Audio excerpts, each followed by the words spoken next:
नवरात्रि के 9 दिनों में देवी दुर्गा के 9 अलग अलग रूपों की पूजा की जाती है और हर रूप की अपनी एक विशेष कहानी और महत्व है। ये 9 रूप हैं। शैलपुत्री। हिमालय के राजा शैल की पुत्री होने के कारण इन्हें शैलपुत्री कहा जाता है। ये देवी सती का पुनर्जन्म है, जिन्होंने अपने पिता दक्ष के यज्ञ में खुद को अग्नि को समर्पित कर दिया था, क्योंकि उनके पिता ने भगवान शिव का अपमान किया था। ब्रह्मचारिणी। ब्रह्मचारिणी का अर्थ है ब्रह्म, तपस्या का आचरण करने वाली।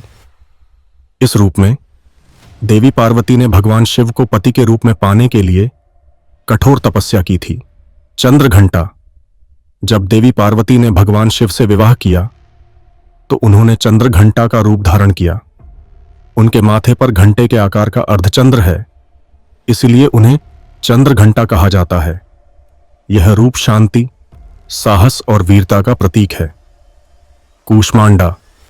ऐसा माना जाता है कि जब ब्रह्मांड अंधकार में डूबा था, तब देवी कूष्मांडा ने अपनी दिव्य मुस्कान से ब्रह्मांड की रचना की। वह सूर्य के भीतर निवास करती हैं और सभी दिशाओं को ऊर्जा और प्रकाश देती हैं। स्कंद माता। इस रूप में देवी दुर्गा भगवान कार्तिकेय, जिन्हें स्कंद भी कहते हैं, की माता हैं। वह अपने भक्तों को ज्ञान, मोक्ष और शक्ति प्रदान करती हैं। कात्यायनी। महर्षि कात्यायन की पुत्री होने के कारण इनका नाम कात्यायनी पड़ा।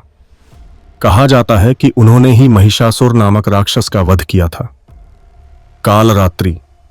यह देवी दुर्गा का सबसे भयंकर और शक्तिशाली रूप है।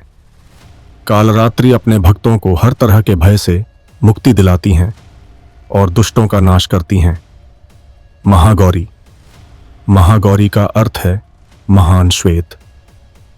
यह देवी पार्वती का वह रूप है जो कठोर तपस्या के बाद अत्यंत गोरा और चमकदार हो गया था। यह रूप शांति और पवित्रता का प्रतीक है। सिद्धिदात्री। सिद्धिदात्री का अर्थ है सिद्धि, अलौकिक शक्तियां प्रदान करने वाली। ऐसा माना जाता है कि भगवान शिव ने भी उनसे ही सभी सिद्धियां प्राप्त की थीं, जिसके बाद उनका आधा शरीर देवी के रूप में परिवर्तित हो गया और वे अर्धनारीश्वर कहलाए।